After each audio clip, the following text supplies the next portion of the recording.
여러분 행복하십시오. 성령 충만하십시오. 아멘. 시편 33편 말씀을 읽었습니다. 아주 강력한 선포로 시작합니다. 이 노래입니다. 찬송은 마땅히 할 일이다.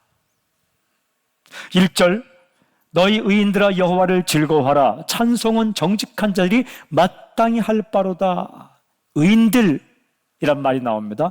누굴 가리키는가? 하나님 믿는 사람을 가리킵니다. 의인이란 한 번도 실수하지 않은 사람이 아니라 하나님을 믿는 사람들. 정직한 자들이란 표현 역시 하나님을 믿는 사람을 의미합니다. 정직한 사람만 찬양한다는 게, 정직이란 바르다, 이롭다는 건 바르다. 하나님께서 죄가 있지만 하나님 믿는 사람에게 너는 내가 바르다고 인정할게. 이 사람들을 향한 선포입니다. 이렇게 선포합니다. 찬송은 마땅히 할 바로다. 찬송은 마땅히 할 바로다. 마땅히 할 이라는 말을 정확히 번역하면 피팅, 딱 맞는다라는 거예요. 우리 옷 사러 가면 피팅 룸이 있어서 거기서 맞는지 안 맞는지 입어보지 않습니까? 그죠? 그 입을 때는 화장품이 묻지 않게끔 잘 입어야 되겠죠? 그래서 딱 맞는 피팅, 요 말이 마땅히 할 이란 히브리어를 정확히 번역하면 딱 맞는. 또 다른 의미는 예쁜, 모습이 예쁜, 그 다음에 아름다운, 그 다음에 볼품 있는, calm이라는 영어 단어, 볼품이 있는, 볼품이 있고, 그 다음에 아름답고 예쁘고 딱 맞는 이 단어의 히브리어를 여기 마땅히 할이라고 번역했습니다. 그러니까 찬송이라는 것은 예수 믿는 사람에게 딱 맞는 것이다. 그리고 하나님의 사람을 아름답게 만들어주고 예쁘게 만들어주고, 그리고 정말 볼품 있게, 품위 있게 만들어주는 것이 찬송이다. 그러니까 하나님의 백성은 찬송할 때 품위가 있다는 겁니다. 찬송할 때 하나님의 사람이랑 딱 맞아 떨어진다. 옷을 딱 맞게 멋있게 입은 것처럼 피팅이 딱 됐다라는 이야기입니다. 여러분, 찬송은 선택이 아니라 필수입니다. 인간이 할 수 있는 행위 가운데 가장 아름다운 것이 있다면, 아름다운 것 중에 그 중에 가장 아름다운 것이 찬송입니다. 찬송은 무엇일까? 찬송이 무엇일까? 정확하게 히브리어를 찾아오면 칭찬하다라는 겁니다. 찬송은 칭찬하며 부르는 노래. 칭찬이 뭡니까? 칭찬이 이것입니다. 잘했어. 하나님을 향해서는 잘하셨습니다. 이게 하나님을 칭송하는 거죠. 잘하셨습니다. 또 칭찬은 뭡니까? 좋습니다. 영어로 말하면 good, 좋습니다, 좋아요, 잘했어요. 우리 어릴 때 참 잘했어요. 이게 칭찬이죠. 좋습니다. 이게 칭찬이죠. 팬들이 가수가 노래했을 때 박수, 환호성을 외치는 건 잘했다는 거예요. 마음에 든다는 겁니다. 좋다는 겁니다. 당신의 노래가 내 마음을 터치했다는 겁니다. 그게 칭찬인데, 하나님을 향해 그렇게 반응하는 것이 찬송입니다. 하나님, 나는 하나님이 좋습니다. 하나님의 성품을 높이고, 하나님 잘하셨습니다. 하나님의 행동을 높이는 것, 이게 찬송입니다. 이 찬송을 오늘 구절에 이렇게 표현합니다. 여호와를 즐거워하라. 하나님을 찬송한다는 것은 하나님을 즐거워한다라는 거예요. 생각만 해도 좋은 겁니다. 즐겁다는 건 생각만 해도 좋은 겁니다. 그분의 생각이 좋고, 그분의 말씀이 좋고, 그분의 결정이 좋고, 그분의 계획이 좋고, 그분의 방법이 좋으며, 그분의 목소리, 그분의 모든 뜻이 다 좋은 것. 그 즐거워하는 거예요. 내 방법이 아니라 하나님 방법을 좋아하고, 하나님의 계획을 좋아하며, 하나님의 모든 생각과 뜻과 이것이 정말 아름답고 좋기 때문에 즐거워하는 것, 이게 바로 찬송입니다. 그냥 좋은 겁니다. 뭐가 좋아? 그냥 좋아. 이 그냥 좋은 게 무서운 겁니다. 그래서 2절, 3절 이렇게 권면합니다. 수금으로 여호와께 감사하고 열줄 비파로 찬송할지어다. 새 노래로 그를 노래하며 즐거운 소리로 아름답게 연주할지어다. 여기 수금과 비파는 악기입니다. 특별히 현악기죠. 악기를 연주하며 하나님을 찬양하라. 현악기만 연주하라는 건 아닙니다. 여기서 대표로 현악기, 수금과 비파를 말하지만 오늘날 말하면 기타나 혹은 이 바이올린, 첼로, 비올라 이런 것을 말하는 거죠. 근데 시편 읽어보면 다양한 악기들이 등장합니다. 현악기, 관악기, 타악기 모두가 다 등장합니다. 예전에 어떤 분이 말했습니다. 교회에서 왜 드럼을 쳐? 여러분, 성경을 읽어보지 않은 사람이 하는 얘기입니다. 성경을 읽어보면 큰 소리 나는 북으로, 그 다음에 이 소리 나는 쨍쨍거리는 저 심벌주로 그렇게 찬양하라라는 말씀이 있는데, 예전에 어떤 분들이 왜 교회에서 기타를 치냐? 왜 교회에서 드럼을 치냐? 이 사람은 정말 성경의 성자도 모르는 거예요. 시편 읽어오면 모든 악기를 동원해서, 그리고 오늘 성경 보니까 즐거운 소리로 아름답게 노래하라, 즐거운 소리로 아름답게 연주하라. 이 악기만 아니라 목소리가 가장 좋은 악기죠. 얼마나 좋은 악기입니까?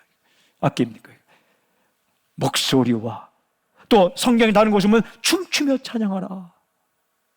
어떤 분들 이렇게 말하더라고. 왜 교회에서 박수치며 찬양하냐? 그건 성경의 성자를 모르는 거예요. 시편에 보면 손뼉을 치며 여호와를 찬양하라.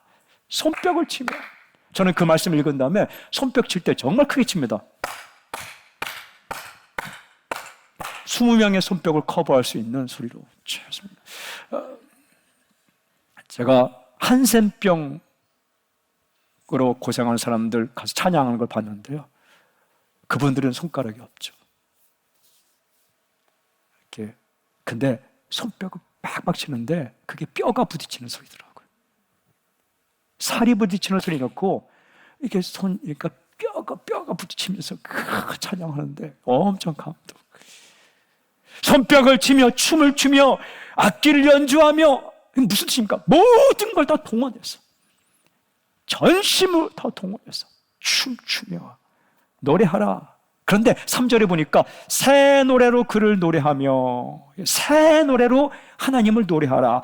제가 묵상해봐요. 새 노래는 어떤 노래일까?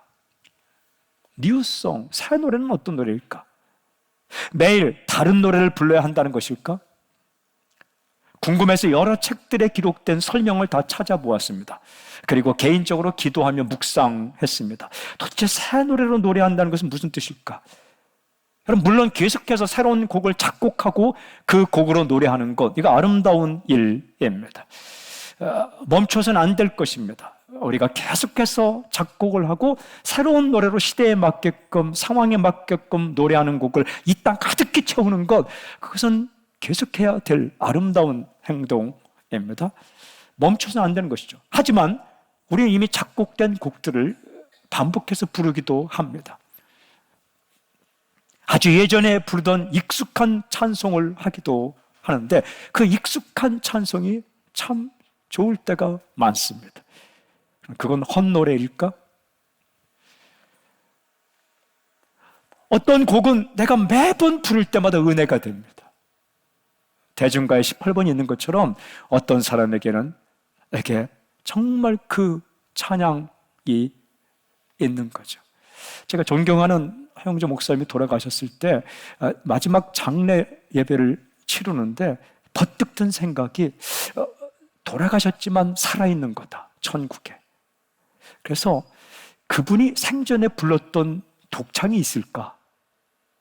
그러면 그 독창을 1절을 틀어놓고 2절 부를 때는 장례식에 참여한 사람들이 함께 돌아가셨지만 천국에 살아있는 그분의 독창과 키를 맞춰서 함께 부르면 우리 함께 주님을 살아있는 게 되지 않을까.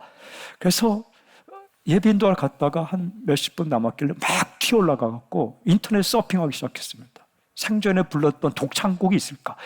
참 목회자가 독창곡 찾기가 힘들더라고요. 그런데 언뜻 딱 생각에, 새롭게 하소서인가 기독교 방송국에 나가서 간증했던 프로그램에 혹시 찬양을 부르지 않았을까? 이렇게 딱 찾아봤더니 거기에 내 영혼이 은총이 중환자진 벗고 보니, 이걸 솔로 하셨다고, 솔로로 이렇게 악기 반주 없이 그 키를 찾아서 빨리 영상 만들 수 있느냐, 그래서 만들 수 있다 해서 1절을 틀고 2절은 이렇게 성도들과 함께 불러서 함께 부르는 성도들의 모습과 영상 뜬 것을 오버랩 시켜라. 그랬더니 그게 함께 부르는 찬양이 됐더라고요. 그게 그 목사님의 18번이었더라고요. 할렐루야 찬양하세 내 모든 죄 사함 받고 주 예수와 동행하니 그 어디나 하늘나라. 그러니까 아플 때도 동행하고 기쁠 때도 동행하고 그래 그 어디나 하늘나라. 그리고 보니까 그분의 고백처럼 병원에 가도 하늘나라를 경험하고 아파도 경험하고 그렇게 사셨더라고요. 다 그런 게 있죠. 부르고 불러도 매번 은혜가 되는 찬양. 근데 그건 헛노래일까? 아니죠. 그 곡만 부르면 눈물이 나기도 하는 곡이 있습니다. 곡이 가지고 있는 그 냄새가 있는 거죠. 어떤 냄새를 맡으면 그 기억이 떠오르고 그 장소가 떠오르는 것처럼 저는 요즘도 썬블록 냄새만 맡으면 호주 생각이 하도 밟아서 그런 게 있는 거죠. 어떤 찬양만 부르면 그 은혜로웠던 나를 도와준 하나님 그렇게 생각이 나서 그 곡만 부르면 눈물이 주르르 흐르는 게 있는 거죠. 오래된 곡도 있고 새로운 곡도 있는데 여기 새 노래로 그를 노래하라는 것은 어떤 의미일까? 찾아보고 고민하고 기도하고 묵상해 본 결과 새 노래라는 것은 이런 의미입니다. 아무 생각 없이 부르지 말고 지금 나의 고백으로 부르라. 지금 나의 고백으로 부르라. 어제 은혜의 하나님을 찬양했어도 지금 나의 고백으로 부르라. 그러면 찬송은 항상 신선해야 합니다. 지금 나의 고백으로. 이전에 수없이 많이 찬양했어도 지금 나의 고백으로. 이걸 더 묵상해 보니까 이런 의미입니다. 계속해서 찬양하라라는 거예요. 매일매일 새 노래로 지금 나의 고백을 부른다는 것은 스탑! 중단하지 말고 계속. 여러분 새 마음을 품는 거면 계속 마음을 새롭게. 새 날은 뭡니까? 오늘 또 한 날이 주어진 거죠. 새 노래 부른다는 것은 멈추지 말고 날마다. 사람이요 이렇게 자신이 처한 상황에 따라서 찬송이 다가올 때가 달라요. 1절부터 4절까지 있는 곡도 어떨 때는 1절이 다가왔는데 어떨 때는 3절이 다가오기도 합니다. 아프기 전에는 전혀 다가오지 않던 찬양이 아픈 상태에서는 확 마음에 다가올 때가 있는 거예요. 인생은 현재를 살아가는 거예요. 과거를 기억하며 미래를 기대하며 현재 하나님과의 관계에 살아가는데 매일매일 당신의 입술과 당신의 가슴 속에 노래가 끊이지 않게 하라. 그러니까 매일 새로운 노래, 새롭게 또 새롭게. 예전에 불렀던 곡도 또 새롭게 또 새롭게. 멈추면 헛노래가 되는 거예요. 날마다 은혜, 날마다 은혜.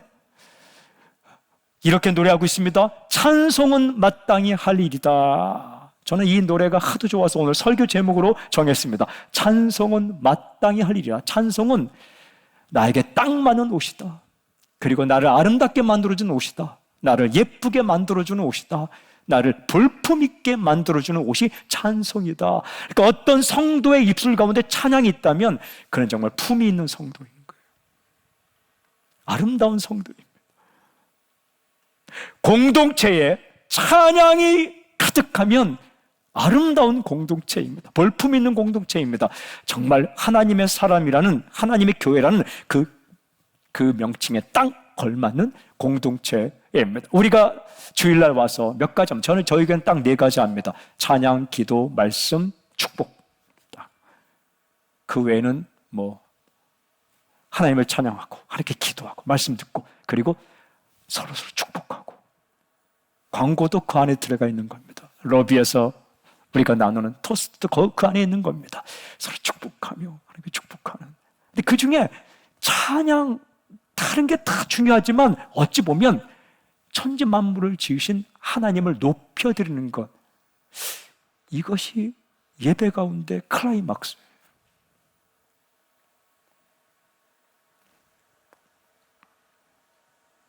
하나님을 높여드리고 하나님 향해서 정말 찬양하는 사람은 말씀을 들을 수밖에 없어요. 하나님께 기도할 수밖에 없습니다. 그리고 하나님 앞에서 다른 사람을 욕할 수가 없는 거예요. 찬송과 저주는 한 입으로 나오지 않는다 그랬어요.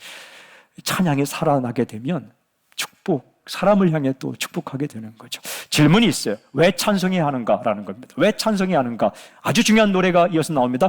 하나님의 사랑이 가득하다. 4절 5절 여호와의 말씀은 정직하며 그의 행하시는 일은 다 진실하시도다. 그는 공의와 정의를 사랑하시며 세상에는 여호와의 인자하심이 충만하도다. 방금 읽은 4절을 원문, 히브리 원문으로 읽어보면 우리가 읽은 번역본에 번역되어 있지 않은 중요한 접속사 하나가 있습니다. 그 접속은 키라는 거예요. 키는 언제 쓰는 접속사인가? 이 앞문장과 뒷문장을 연결하는데 앞 문장에 나온 내용의 이유를 설명할 때 키라는 말과 함께, 그러니까 이렇게 이걸 이렇다. 왜냐하면 이렇기 때문이다 라고 말할 때 키라는 접속사를 하는데 4절은 키라는 접속사로 시작합니다. 그러니까 앞에 찬송은 마땅히 할 일이다. 왜냐하면 뭐뭐 때문이다. 4절 5절 그 이유를 이렇게 말씀합니다. 세상에는 여호와의 인자하심이 충만하도다. 그러니까 세상에는 여호와의 인자하심이 충만하기 때문에 찬송이 마땅한 일이다. 여러분, 인자하심이 뭡니까? 헤세드, 사랑입니다. 사랑, 은혜, 아름다움. 이 세상에는 하나님의 사랑과 하나님의 아름다움과 하나님의 은혜가 가득하기 때문에 찬송은 마땅히 할 일이다 라는 거예요. 제가 이렇게 번역하고 싶습니다. 하나님의 사랑이 가득하다. 이 노래가 참 좋았어요. 마음에 쏙 들어왔어요. 왜 찬송해야 하는가? 무엇을 찬송해야 하는가? 하나님의 사랑. 왜 우리가 찬양해야 되는가? 하나님의 사랑이 가득하기 때문에. 무엇을 찬송할 것인가? 가득 찬 하나님의 사랑. 여러분, 하나님이 이루어 가시는 역사를 묵상하면 그 역사 속에 무엇이 있는가? 하나님의 사랑이 있다. 내 인생을 돌아보면 내 인생 가운데 무엇이 있는가? 나의 잘남과 나의 노력과 그렇지 않습니다. 하나님의 사랑, 하나님의 은혜. 이 헤세드라는 말은 아름다움이라는 뜻도 갖고 있습니다. 하나님의 아름다우심, 그의 생각이 아름답고 하나님의 계획이 아름답고 하나님의 방법이 참 기가 막히며 역사를 돌아보아도 하나님의 사랑이 묻어있고 내 인생이 내가 걸어온 인생의 모든 순간에 하나님의 사랑이 묻어있고 세상의 모든 사건과 역사 가운데 하나님의 사랑이 충만하기 때문에 우리가 그 하나님의 사랑을 감지하는 순간 찬양할 수밖에 없고 찬양하는 것이 마땅하다. 그 찬송의 핵심은 다른 거 아닙니다. 하나님의 사랑입니다. 다윗은 이 충만하신 하나님의 사랑, 역사 가운데 인생 가운데 충만한 하나님의 사랑을 세 가지로 구체적으로 오늘 시편에 노래합니다. 하나는 창조 사건, 사랑으로 만드셨다. 두 번째는 섭리 사건, 사랑으로 다스리신다. 섭리란 다스린다. 구원 사건, 사랑으로 구하시다. 이 창조와 섭리와 구원이라는 creation, providence, 그 다음에 이 deliverance, 이 구원이란 이 세 가지 사건 속에 묻어난 하나님의 사랑을 기가 막히게 노래합니다. 첫째, 창조, 그가 말씀하시니 이루어졌다. 6절부터 9절, 여호와의 말씀으로 하늘이 지음이 되었으며 그 만상을 그의 입기운으로 이루셨도다. 그가 바닷물을 모아 무더기같이 쌓으시며 깊은 물을 곳간에 두시도다. 온 땅은 여호와를 두려워하며 세상의 모든 거민들은 그를 경외할지어다. 그가 말씀하심에 이루어졌으며 명령하심에 견고히 섰도다. 하늘, 그 만상, 바닷물, 깊은 물, 이건 존재하는 모든 것을 가리킵니다. 이 모든 것을 누가 만드셨는가? 하나님. 근데 하나님께서 어떻게 만드셨는가? 말씀으로 만드셨다는 거예요. 이렇게 선포합니다. 그가 말씀하심에 이루어졌으며 명령하심에 견고히 섰도다. 이 창조 사건을 노래하고 있는 거예요. 이 창조 사건 속에 하나님의 사랑이 묻어 있다. 가득하다. 여러분, 사랑이 무엇일까? 창조 사건 속에 나타난 하나님의 사랑이 무엇일까? 존재하지 않던 것을 존재하게 하셨다라는 거예요. Nothing, 무, 없던 것을 있게 하셨다. 이게 엄청난 사랑이라는 거예요. 여러분, 많은 것을 가지고 사느냐 적게 가지고 사느냐 보다도 존재하느냐 존재하지 않느냐가 훨씬 더 중요하죠. 근데 존재하지 않던 것을 존재하게 하셨다.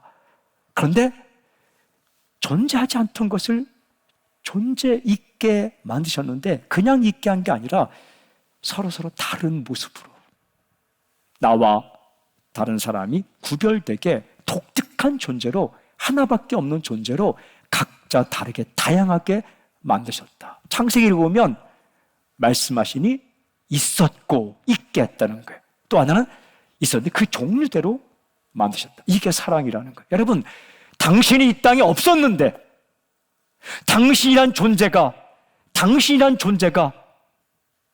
없었는데 당신이란 존재를 있게 만드셨다. 있는 걸 빛나게 만드는 것보다 없던 걸 있게 만드는 게 엄청난 사랑입니다. 하나님의 사랑으로 저라는 존재가 이 땅에 있게 되었다. 저라는 존재는, 나준석이라는 존재는 무였는데, 없을 무, nothing, 아무것도 없었는데 하나님께 사랑으로 나라는 존재를 이 땅에 있게 만들었다. 어떻게 있게 되었는가? 하나님께서 있게 하셨다. 실존 철학의 유명한 철학자 하이데거는 어떻게 됐는 걸 못합니다. 그래서 피투된 존재, 그냥 있다. 여기서부터 시작합니다. 그냥 피투된 존재, 세상에 던져진 존재다. 그게 실존. 이게 어떻게 살아야 되는가? 비존재. 내가 이렇게 살아는 안 되는 것에서 정말 존재, 살아가는 것처럼 옮겨가야 된다. 무엇을 통해? 결단을 통해. 그래서 실존 철학에서 강조하는 게 결단입니다. 인간의 결단을 통해 비본래 실존에서 본래적인 실존으로 살만한 존재로 넘어간다. 여러분, 인간이 결단 다 됩니까? 성경은 예수 그리스도를 그곳에. 그런데 어떻게 생겨나게 되었는가? 하나님께서 사랑으로 없던 존재를 있게 만드셨는데 어느 정도로 사랑이 나타나는가? 당신을 다른 사람과 다르게 만들었다는 거. 똑같이 만들지 않고 나의 목소리, 나의 모습, 나의 특징. 이 창조 사건 속에 하나님의 아주 세밀한 사랑이, 세심한 사랑이 이렇게 묻어났다. 하나님 나를 존재하게 만드셨습니다. 하나님 나를 다른 사람과 다르게 창조하셨습니다. 이 사랑을 느낄 때에 여러분 행복하게 되고, 그리고 하나님을 노래할 수밖에 없다. 두 번째는 섭리사건, 하나님의 계획이 영원히 서리라. 여러분 10절부터 15절 제가 읽겠습니다. 여호와께서 나라들의 계획을 폐하시며 민족들의 사상을 무효하게 하시도다. 여호와의 계획은 영원히 서고 그의 생각은 대대에 이르리로다. 여호와를 자기 하나님으로 삼은 나라 곧 하나님의 기업으로 선택된 백성은 복이 있도다. 여호와께서 하늘에서 굽어보사 모든 인생을 살피시며 곧 그가 거하시는 곳에서 세상의 모든 거민들을 굽어 살피신도다. 그는 그들 모두의 마음을 지으시며 그들이 하는 일을 굽어 살피시는 이로다. 제가 머릿속에 이거 읽는 거는 수없이 읽어서 지금 거의 외웠기 때문입니다. 제가 이 말씀이 너무 좋았어요. 여러분, 이 방금 읽은 구절을 읽어보면 대조되는 두 가지 표현이 나옵니다. 나라들의 계획 또한 여호와의 계획. 나라들이라는 것은 인간을 말합니다. 인간들의 계획이 있다. 인간의 생각이 있다. 그럼 인간이 얼마나 많은 계획을 세웁니까? 얼마나 많은 생각을 가지고 있습니까? 인간들의 생각은 어떨까? 이렇게 말하죠. 인간들의 생각이 이루어지는 게 아니다. 도대체 누구의 생각이 이루어지는가? 하나님의 계획이 영원히 서리라. 이렇게 됐어요. 하나님의 계획이 영원히 서리라. 인간의 계획과 인간의 생각대로 다 되지 않는다. 그럼 누구의 생각대로? 하나님의 계획과 하나님의 생각대로 된다. 이렇게 표현합니다. 여호와께서 굽어보사 굽어 살피시노다. 그들 모두의 마음을 지으시며, 하나님께서 이렇게 보시며 창조하고 끝낸 게 아니라 없던 존재를 있게 만드시고 각각 다르게 만드셔놓고 그 다음에는 하나님께서 굽어보신다. 섭리, 다스리신다는 거예요. 이렇게 보신다. 그리고 그들 모두의 마음, 그들의 마음, 그 존재, 그 마음을 주셔서 이렇게 할까? 저렇게 할까? 오늘 용서할까? 오늘 찬양할까? 오늘 좀 헌금을 할까? 너를 도와줄까? 이런 마음을 주셔서 그들의 인생을 이렇게 인도해 가신다. 그래서 하나님 믿는 사람은 복 있는 사람이다라고 오늘 이렇게 말씀하고 있는 겁니다. 여러분, 아무리 사람이 많아도 대중 속에 당신의 인생이 묻히지 않아요. 하나님께서 이렇게 굽어 살피신다. 이게 사랑이라는 거예요. 꼴 보기 싫다고 그냥 끝내는 게 아니라 이렇게 굽어 살피신다. 새 마음을 주셔서 인생을 인도하신다. 끊임없이 마음을 주시고 끊임없이 말씀을 주시고 끊임없이 당신의 인생을 추적하시면서 당신의 삶을, 세상도 마찬가지입니다. 뒤죽박죽이 아니라 하나님께서 이렇게 굽어 살피시며 모든 천체의 운행을 주관하시고 모든 것을 다스리신다. 역사 속에 하나님의 섭리가 드러나 있다. 제가 말씀을 묵상하며 기도하는데 예수님께 저에게 이렇게 말씀하셨어요. 나에게는 네가 중요해. 나에게는 너의 그 작은 문제도 중요해. 이렇게 말씀하셨어요. 아주 작은 문제까지 하나님께서 사랑으로 이렇게 운행하고 계시다. 가슴이 따뜻해졌어요. 나의 삶에는 지금 하나님의 사랑이 충만하구나. 하나님의 다스리신 나의 삶에는 하나님의 사랑이 충만하구나. 이번에 아우니치, 이제 최근에 다녀온 아우니치가 캄보디아 아우니치인데 비행기를 막 갈아타고 오는데 엄청 편하게 왔습니다. 편한 비행기 탄 거 아닙니다, 절대로. 그냥 이렇게 중간에 갈아타는 비행기, 외국 국적 비행기 타고 왔는데 얼마나 편하게 왔는지 모릅니다.